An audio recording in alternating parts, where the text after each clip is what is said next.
Okay so अस्सलाम वालेकुम students, as we have discuss in the previous video कि हमारे पास मुकम्मल स्पर्मेटो जो जेनेसिस होता है वो क्या होता है। अब हम डिस्कस करने वाले हैं स्पर्मियोजेनेसिस को। बेसिकली क्या है कि जो हमारा स्पर्मेटिड है ना उसका डिफ्रेंशिएट हो जाना स्पर्मेटोजोआ के अंदर, this is called as the spermiogenesis. अब इसको कैसे याद रखें, जैसे पहले मैंने ट्रिक बताई थी, एक गो थी वो जू में जा रही थी। अब आपने क्या याद रखना है कि जू तो लाजमी सी बात है, आएगा ही आएगा, लेकिन अब वो क्या आ रहा है, वर्ड क्या है, छोटा सा वर्ड है, वो है स्पर्मेटिड, क्योंकि प्रोसेस छोटा है तो छोटे से स्टार्ट होगा। तो स्पर्मेटिड का स्पर्मेटोजोआ में डिफरेंशिएट होना, this is called as the spermiogenesis. अब इसके अंदर हमारे पास कौन कौन से स्टेप्स होंगे वी विल डिस्कस, ठीक है। उसके बाद हम रेगुलेशन देखेंगे एंड बुक से भी रीडिंग हम इंशाल्लाह करने की कोशिश करेंगे। ओके सो इसमें जो चेंजेस आते हैं, पहला चेंज क्या होता है कि इसमें 4 चेंजेस आते हैं, 4 देयर आर 4 चेंजेस। कौन कौन से?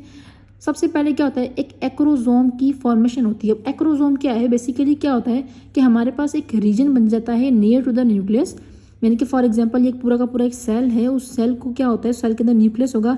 अब सेल के अंदर जो न्यूक्लियस है इसके ऊपर क्या बनना शुरू होता है, एक लेयर ऑफ ग्लाइकोप्रोटीन बनना शुरू होती है। अब इसके अंदर क्या होता है, जो लेयर बन चुकी है इसके अंदर हमारे पास स्पेशल टाइप के एंजाइम्स बैठे हुए होते हैं, दीज आर द एंजाइम्स, ठीक है। एक्रोसोम के अंदर ये सारे के सारे बैठे हुए हैं। अब इनका काम क्या है, इनका काम ये है कि जब मतलब कि लाजमी सी बात है, स्पर्म जो है जब पेनिट्रेट करेगा एग को, तो उसकी भी कुछ लेयर्स होती हैं। अब उन लेयर्स को पेनिट्रेट करना है तो कोई जाने के लिए तो दरवाज़ा रास्ता चाहिए होगा ना, तो इसके लिए क्या होता है, ये एंजाइम्स क्या करते हैं, उन सबको ख़त्म कर देते हैं। लाजमी सी बात है, जब ये ख़त्म होगा तभी स्पर्म अंदर जा सकता है। तो इस तरह से क्या होता है, ये सारी वो फैगोसाइटोसिस या जो भी ईटिंग का प्रोसेस होता है वो इन एंजाइम्स का होता है, ठीक है। तो ये एंजाइम हेल्प करते हैं पेनिट्रेशन ऑफ एग को।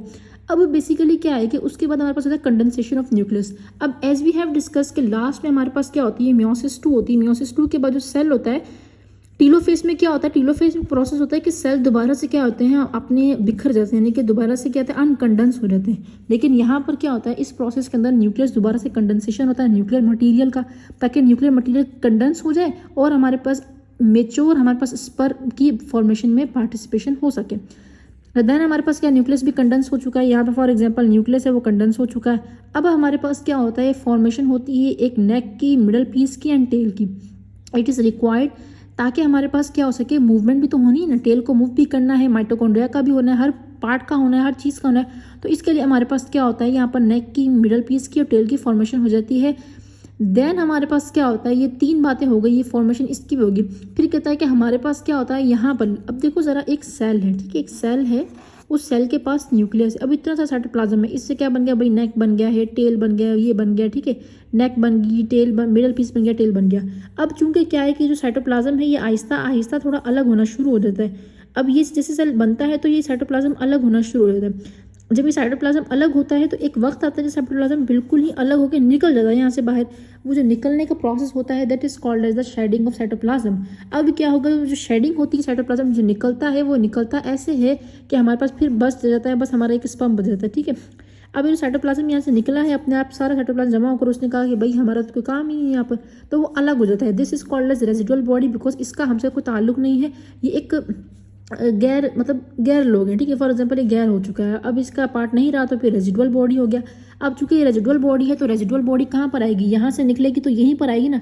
यहाँ पर कौन बैठा हुआ है, ये हमारा मेहनत करने वाला सार्टोली सेल बैठा हुआ है। ये सार्टोली सेल क्या करेगा, ये सार्टोली सेल ये जो भी रेजिडुअल बॉडी सब बनेगी ना इस प्रोसेस के थ्रू, ये इन्हें कर लेगा फैगोसाइटोसिस कर लेगा, एंड जब फैगोसाइटोसिस कर लेगा एज बी नो दैट, फिर उसका काम खत्म हो चुका है। तो ये हमारे पास क्या होता है, 4 प्रोसेस होते हैं जिसके थ्रू हमारे पास क्या होता है, स्पर्मेटिड जो है वो कन्वर्ट हो जाता है एक मेच्योर स्पर्म के अंदर, that is called as spermatozoa.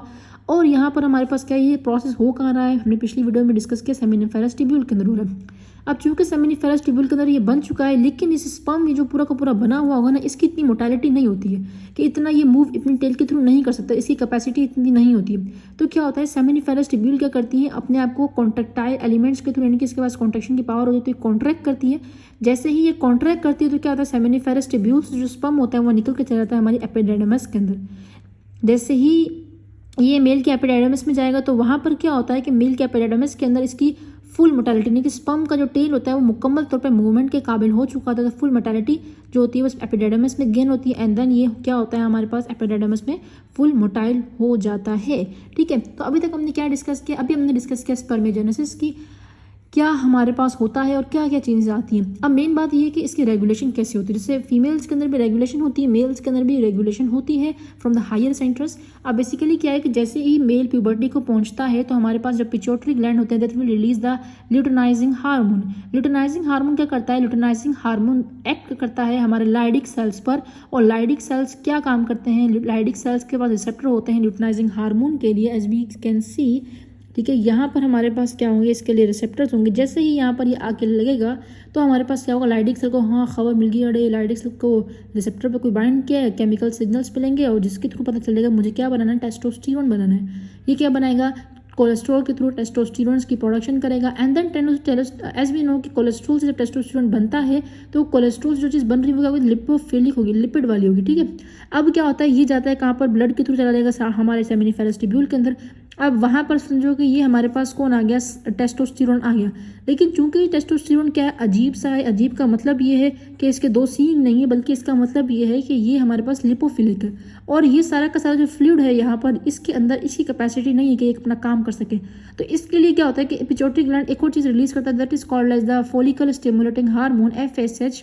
ये FSH क्या करता है, अब L से याद रखना लाइडिक सेल, S से याद करना सर्टोली सेल्स। ये क्या करता है, सर्टोली सेल्स या हमारे ये जो सस्टेंटिकुलर सेल्स है इन पर बाइंड करेगा, रिसेप्टर्स होते हैं। जैसे ही ये बाइंड करेगा यहाँ पर तो क्या होता है, मैसेज जाएगा और ये बनाएगा एंड्रोजन रिसेप्टर प्रोटीन, ये यहाँ पर आ जाएगा। अब फॉर सपोज यहाँ पर हमारे पास ये एंड्रोजन रिसेप्टर प्रोटीन आ गया। अब ये क्या करेगा, इसको अपनी गोद में ले लेगा। ठीक है, ये क्या बन गया, एंड्रोजन रिसेप्टर प्रोटीन ने इसे पकड़ लिया। ये क्या होती है, ये क्या होती है, हाइड्रोफिलिक होती है। ठीक है, और ये लिपोफिलिक है। तो क्या करता है, इसके लिपोफिलिक पावर को कम कर देता है। लिपोफिलिक पावर कम होगी सो इट इज सोल्यूबल, ये सोल्यूबल हो जाएगा यहाँ पर जो फ्लूइड है। तो इस तरह से हमारे पास क्या होगा, इस तरह से ये होगा कि ये जो है ना, इस पूरे प्रोसेस के अंदर जो टेस्टोस्टेरोन है ये हेल्प करता रहेगा सेल्स को कि वो स्पर्मेटो जो हमारा गोनिया है उसे डिफ्रेंशिएट कर सके। गोने को जू में देना तो स्पर्मेटोजोआ के अंदर। ठीक है, तो इस तरह से हमारे पास कहते रेगुलेशन होती है इस पूरे प्रोसेस की। अब इंपॉर्टेंट पॉइंट्स क्या है कि आपको इसकी डेफिनेशन पता होनी चाहिए कि स्पर्मेटोगोनिया का स्पर्मेटोजोआ में तब्दील होना, that is called spermatogenesis. Don't be confuse with the spermiogenesis, that is spermatids का कन्वर्ट होना स्पर्मेटोजोआ के अंदर। डे 74 होते हैं, साइट कौन से, सेमिनिफेरस ट्यूब्यूल्स हैं। कितने पर डे स्पर्म बनते हैं, 300 मिलियन प्रोड्यूस होते हैं per day. Very very important कि स्पर्मियोजेनेसिस के अंदर कौन से इसके चेंजेस होते हैं, ये एग्जाम पॉइंट ऑफ व्यू से बहुत ज़्यादा इंपॉर्टेंट है, इसको देख लीजिएगा। ठीक है, एंड देन आपके पास यहाँ पर क्या आ जाएगा, ये पूरा प्रोसेस किस तरह से स्टेप्स होते हैं, तो आपने स्टेप वाइज याद रखना है कि इतना भी नहीं कि अगर आपको ये नहीं याद रह रहा था कि हाँ भाई ये हमारे पास जो है ना इसमें कितनी डिवीजन्स थी, नहीं आपको याद रखना। आपको इतना याद रखना है कि पहले क्या होता है, हमारे पास एक प्राइमोडियल जर्म सेल होता है और वो हमारे पास कन्वर्ट होता है स्पर्मेटोगोनियल स्टेम सेल में। देन टाइप ए स्पर्मेटोगोनिया, फिर वो माइटोसिस करता है, टाइप ई स्पर्मेटोगोनिया बनता है। एंड देन क्या बनता है, माइटोसिस के थ्रू प्राइमरी स्पर्मेटोसाइट बनता है। हाँ भाई, इसका प्रॉब्लम जो होता है ना वो प्रोफेस होता है 1, हाँ भाई बहुत बड़ा होता है, बाइजिंग का होता है, तभी तो 74 डेज ले रहा है ये। ठीक है, तो यहाँ से याद रखना है कि 2 कम कर लो तो 2 आ गया, फिर 2 2 4, वही 4 को अगर तुम क्या कर लो, 4 को हाफ ऑफ कर लो तो कितने बनते हैं, 2 2 4, तो ये 22 दिन का होता है। देन जो होता है ना टाइप प्राइमरी स्पर्मेटोसाइट होता है ना वो डिफरेंट मतलब मियोसिस 1 करता है, डिफरेंस में हो जाता है, डिफ्रेंशिएट हो जाता है किसके अंदर, टाइप सेकेंडरी स्पर्मेटोसाइट्स में। And then secondary spermatocyte meiosis 2 करता है, कन्वर्ट होता है स्पर्मेटिड्स के अंदर। फिर स्पर्मेटिड जो है वो प्रोसेस ऑफ स्पर्मियोजेनेसिस से गुजरता है, जिसे हम कहते हैं स्पर्मेटोजोआ। ये पूरा प्रोसेस कहलाता है स्पर्मेटोजेनेसिस। अगर तुम सिर्फ इन 2 चीज़ों को पकड़ो तो स्पर्मियोजेनेसिस कहलाएगा। फिर हमने इसकी रेगुलेशन देखी। In the next video we will discuss from the book, कि आपकी बुक की वर्ड बाय वर्ड एक बार रीडिंग कर लेंगे, तो बच्चे जो है ना वो बहुत ज़्यादा कन्फ्यूज होते हैं। If you want to take the screen shot you can take it. Okay, तो मिलते हैं नेक्स्ट वीडियो में, तब तक के लिए अल्लाह हाफिज़।